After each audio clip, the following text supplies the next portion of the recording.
안녕하세요.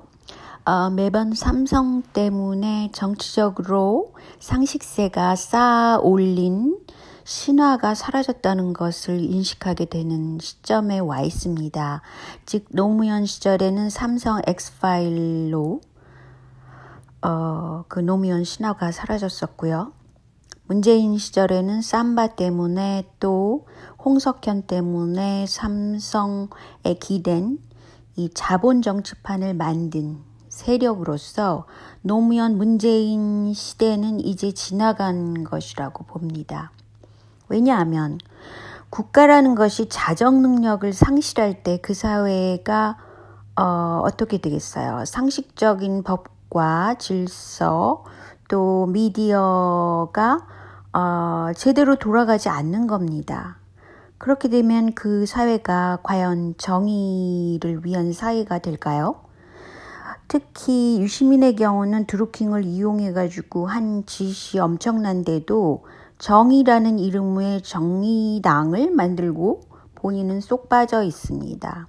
그러므로 정의당이라는 정당세조차 사라져야 될 그런 정당세가 아닐까라고 생각하는 시점에 와 있어요, 진짜로. 근데 정의당을 만들 때 보면은 그 남북 문제를 굉장히 내세운 진보세, 이정희세, 그 진보세, 남북 문제 해결을 강조하는 진보세를 무너뜨린 것이 유시민 정의당세라고 볼 수 있어요.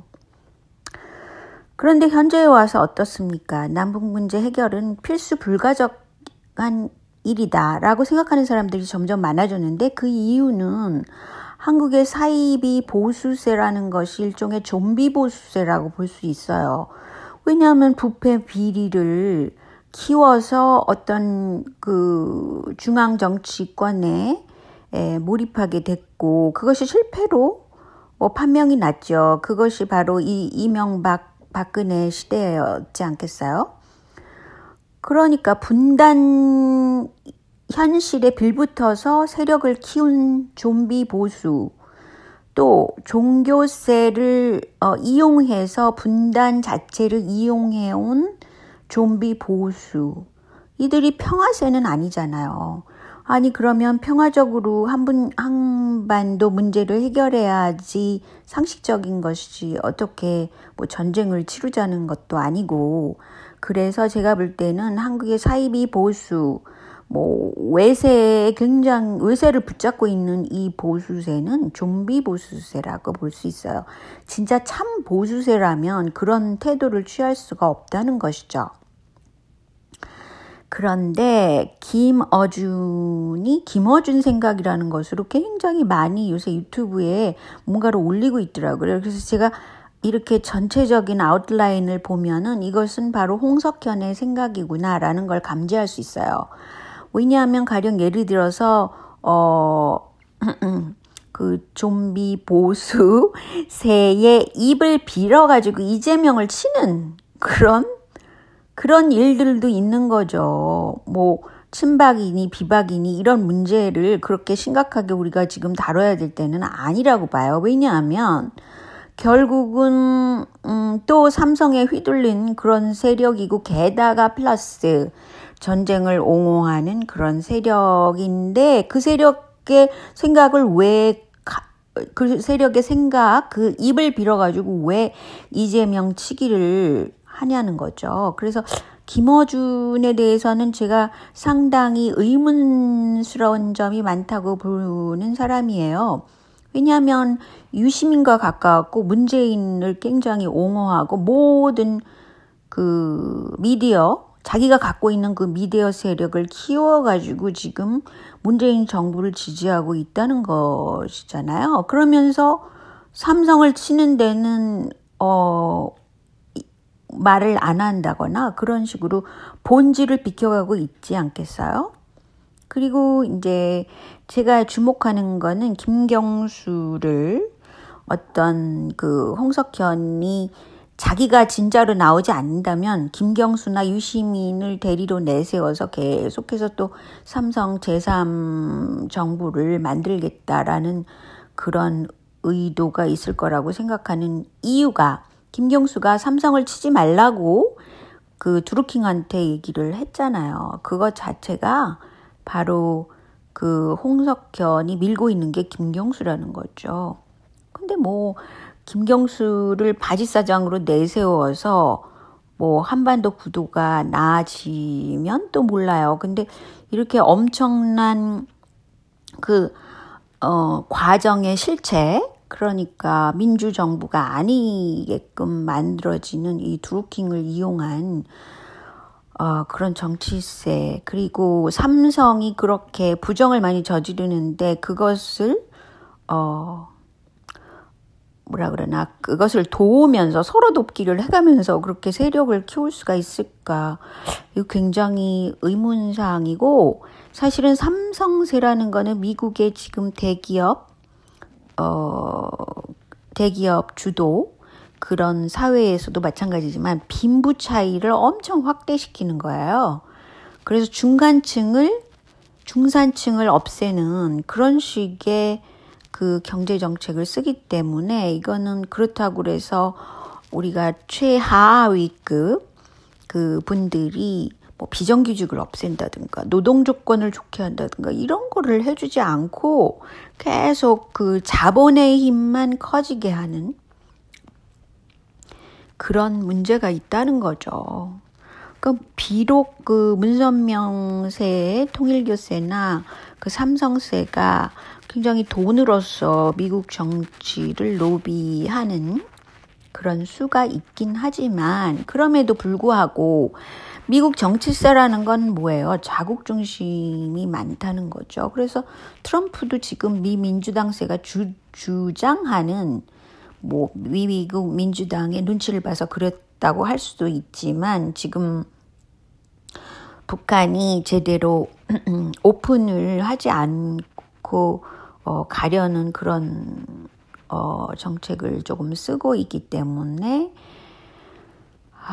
인권 문제를 굉장히 강력하게 내세우면서 대북 압박을 하고 있잖아요. 그러면은 보수당인데 트럼프의 경우는 이렇게 인권 문제를 시시때때로 내세우는 것이 단순히 미 민주당세의 눈치를 봐서 그런 건가, 아니면 트럼프가 전략적으로 비즈니스맨적인 마인드가 갖고 있어서 그런 건가, 그거는 저도 잘 모르겠어요. 그렇지만 이제 12월 말에는 미군 주둔군 비용을 더 내라고 이미 압력을 여러 차례 하고 있는 트럼프인데, 이런 것을 봐서는 트럼프는 미국을 위한 보수 당세의 그 정치인이라고 할 수 있고요.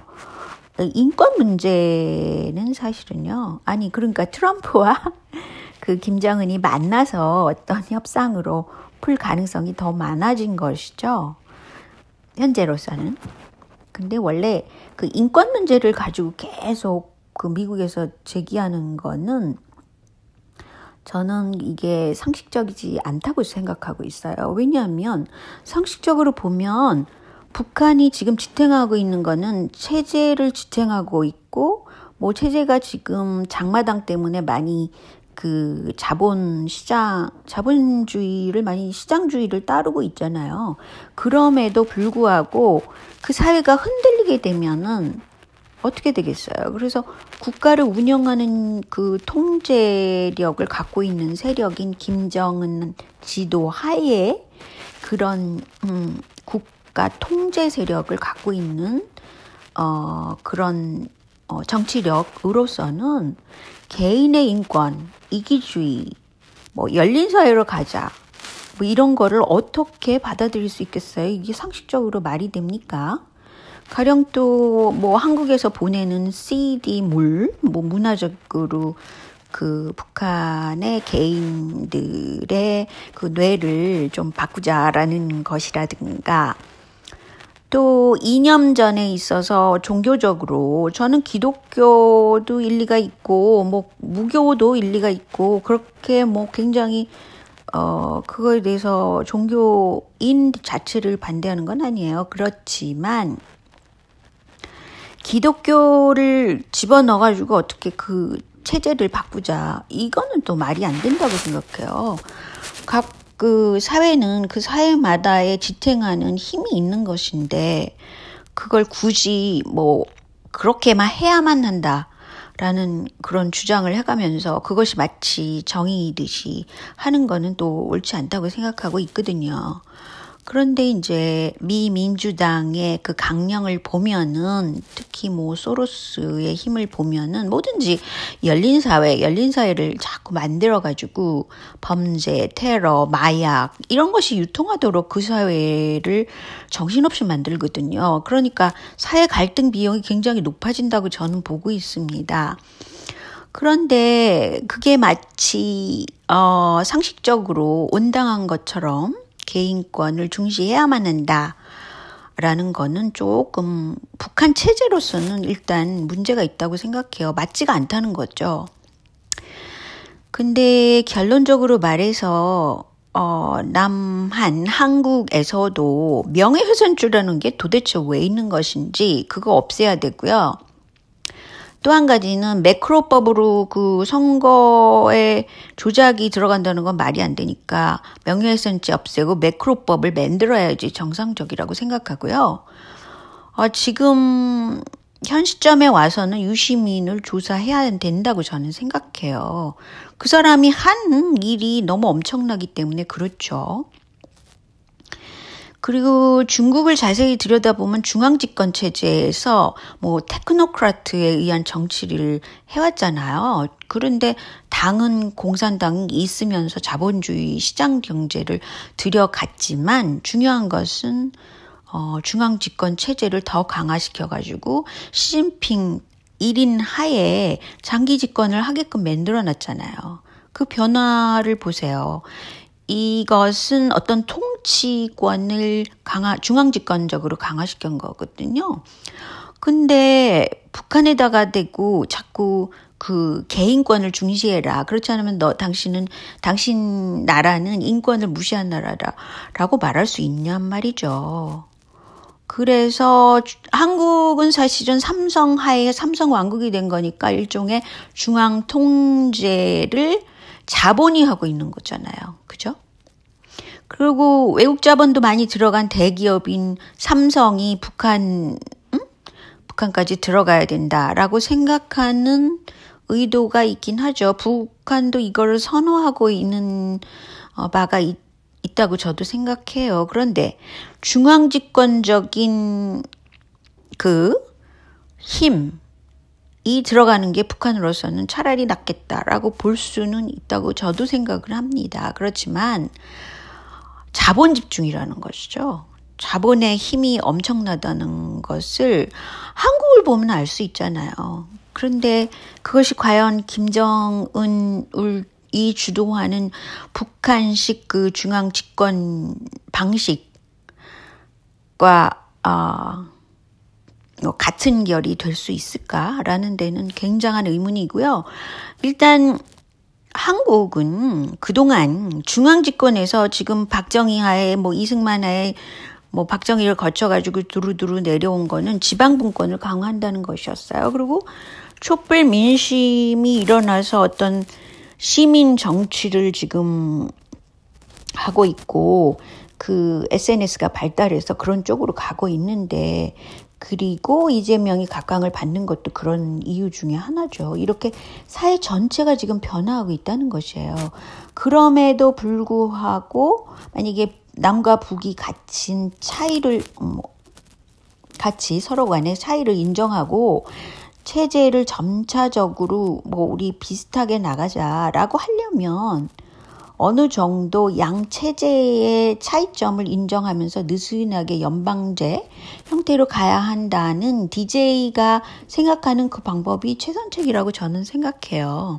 그런 면에서 사실은 이재명은 한국이 현재 갖고 있는 최적의 정치인이라고 저는 보는데 그렇다고 이재명 지사가 남북 문제를 풀지 않겠다는 그런 사이비 보수세이거나 또는 몰상식한 세력이 아니라는 거죠.